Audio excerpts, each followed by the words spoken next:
Pernah tidak kamu merasa seperti ini? Pendapatanmu sebenarnya tidak berubah banyak, tapi entah kenapa hidup terasa semakin mahal.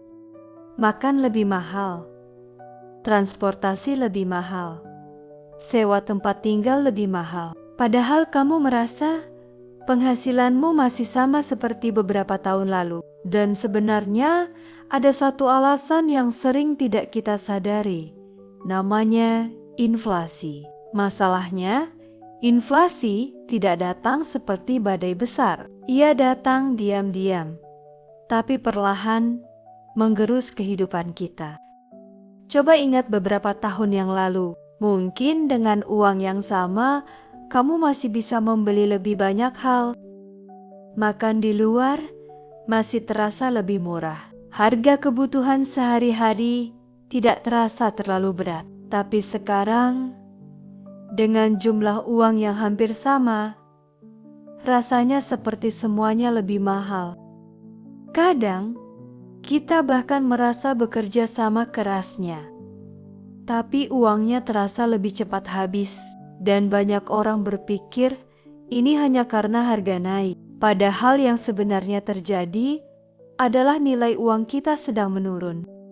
Uang yang sama tidak lagi memiliki kekuatan yang sama seperti dulu, dan itulah yang disebut inflasi. Inflasi sebenarnya adalah sesuatu yang sangat sederhana. Inflasi terjadi ketika harga barang dan jasa terus naik dari waktu ke waktu.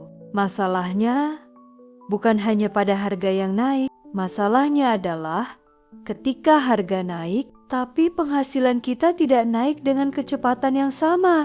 Akibatnya, daya beli kita perlahan menurun. Artinya, dengan uang yang sama, kita hanya bisa membeli lebih sedikit hal. Hal yang membuat inflasi terasa berbahaya adalah karena ia tidak terasa langsung.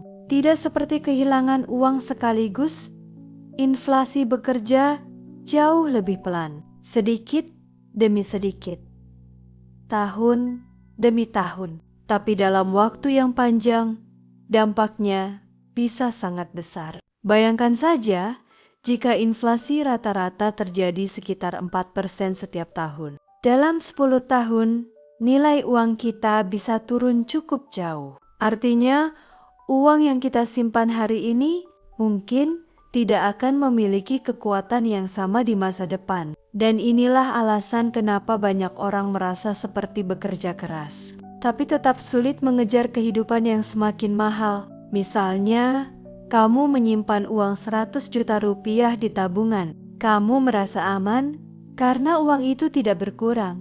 Secara angka memang tidak berkurang, tapi jika inflasi terjadi setiap tahun, nilai sebenarnya dari uang itu perlahan menurun. Mungkin beberapa tahun kemudian, uang itu masih terlihat sama di rekeningmu, masih 100 juta, tapi barang yang bisa kamu beli dengan uang itu sudah jauh lebih sedikit.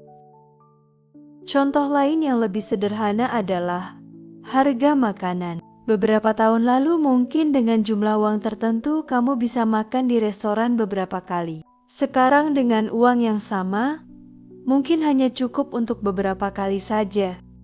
Ini bukan karena uangmu hilang, tapi karena nilai uang itu berubah, dan perubahan itu terjadi perlahan, hampir tidak terasa. Sampai suatu hari, kita menyadarinya. Meskipun kita tidak bisa menghentikan inflasi, ada beberapa hal yang bisa kita lakukan agar dampaknya tidak terlalu merugikan kita. Langkah pertama adalah memahami bahwa menyimpan uang saja tidak selalu cukup. Tabungan memang penting untuk keamanan, tapi jika semua uang hanya disimpan tanpa berkembang, nilainya bisa tergerus oleh inflasi. Itulah sebabnya banyak orang mulai memikirkan cara agar uang mereka juga bisa berkembang. Langkah kedua adalah mulai belajar tentang investasi.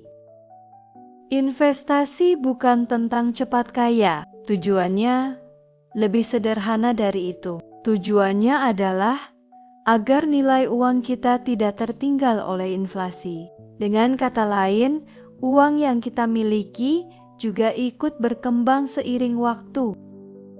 Langkah ketiga adalah meningkatkan kemampuan diri. Inflasi tidak hanya bisa dilawan dengan uang, ia juga bisa dilawan dengan skill. Semakin tinggi kemampuan kita, biasanya semakin besar juga peluang penghasilan kita meningkat. Dan ketika penghasilan bisa bertumbuh, dampak inflasi biasanya terasa lebih ringan.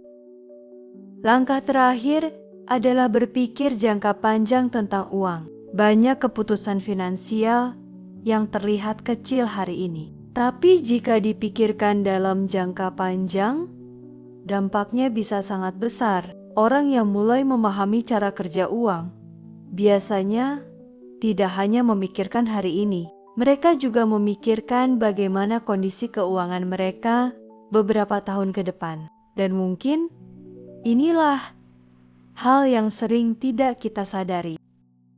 Masalah keuangan dalam hidup kita sering tidak datang dari satu keputusan besar yang salah. Ia datang dari proses kecil yang terjadi setiap hari tanpa kita sadari. Harga naik sedikit demi sedikit, nilai uang turun sedikit demi sedikit, dan tanpa terasa kehidupan menjadi semakin mahal. Inflasi mengajarkan kita satu hal penting tentang uang, bahwa uang yang diam sebenarnya tidak benar-benar diam. Ia bisa kehilangan nilainya seiring waktu. Dan mungkin inilah alasan kenapa memahami cara kerja uang menjadi sangat penting. Bukan hanya untuk menjadi kaya, tapi untuk memastikan bahwa usaha kita hari ini masih memiliki nilai di masa depan. Karena pada akhirnya, hidup bukan hanya tentang berapa banyak uang yang kita hasilkan, tapi juga tentang seberapa baik kita menjaga nilai dari apa yang sudah kita miliki. Kalau kamu suka pembahasan seperti ini tentang cara berpikir, uang, keputusan hidup, dan hal-hal kecil yang sebenarnya membentuk masa depan kita, subscribe channel ini dan nyalakan notifikasinya. Karena setiap malam kita akan ngobrol tentang ide-ide sederhana yang kalau benar-benar dipahami, pelan-pelan bisa mengubah cara kita melihat hidup. Sampai bertemu di video berikutnya.